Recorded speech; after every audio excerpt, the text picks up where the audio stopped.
Good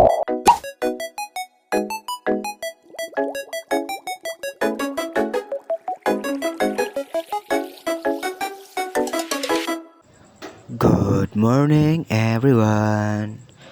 I just woke up and stretched a little bit. Diba? Sorry, bro. Ate, kra.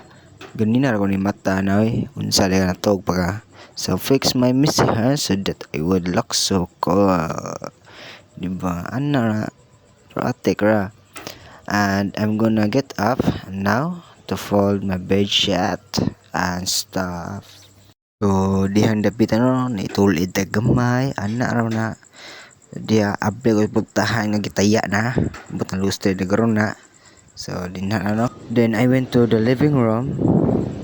So, dinapitan no, haggard kitang naong no. Pero ay napansin na. Then I faced the window to observe the beautiful scenery. Just look at this. Wow, so nice. Diba? Ana raw na.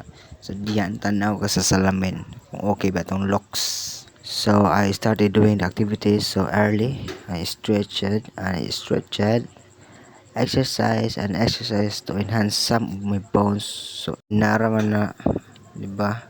Para maabti ka ng dugo, tagabuntag, ano, kung kuwan sa ulo ba. So this part no, I can hear the sound of my bones like cracking. Really? Probably because I lack of exercise, di ba? Ana ra. So din dapitan no, kapoy diyon. Sa gamay ra ko tong exercise sagod. Ana ra na. So diha padaw na ko ligo na ko tuwalya. So diha ra. So bye bye. Thank you.